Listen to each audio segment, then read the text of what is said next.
जद मुझो सुनो इमाम हुसैन मदीने खां करबला वही रहो नाने चवे तो ओ नाना अज आखिरी दीदारा हाने करबला दे वही तो नाना हाने आशिक लिखे तो ओ नाना नबी आया करबल दे अज त्यार नाना नबी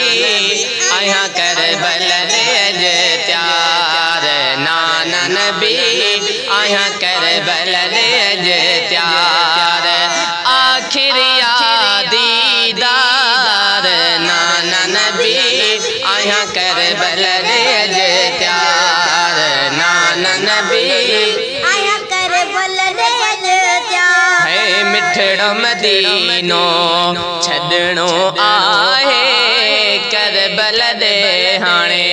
वञणो आहे मिठड़ो मदीनो छदणो आहे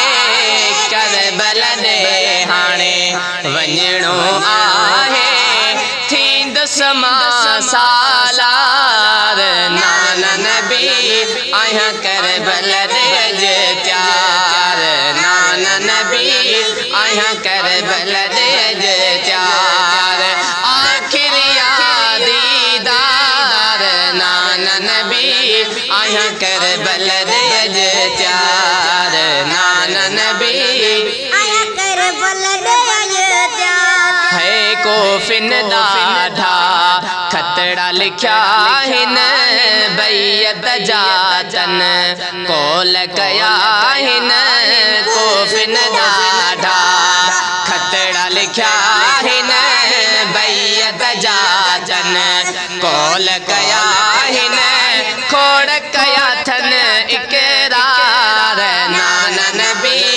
आया करबल दे अज त्यार नाना नबी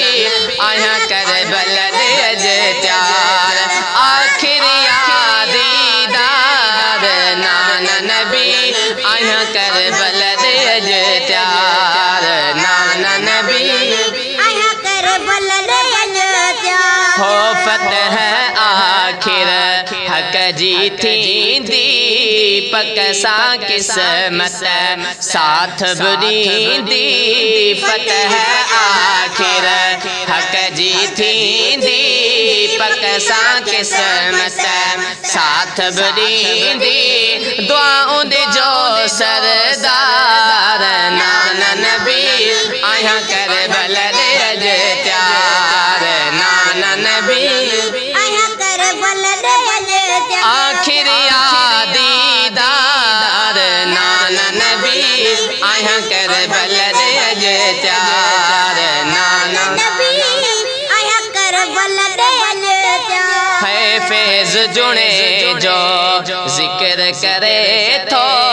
हर महफिल में शान पढ़े थो फैज जुणे जो जिक्र करे थो हर महफिल में शान पढ़े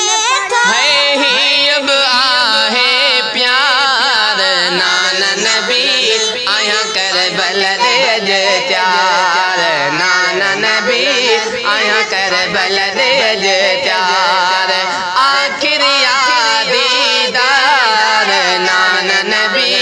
आया करबल दे अज त्यार नाना नबी आया करबल दे अज त्यार।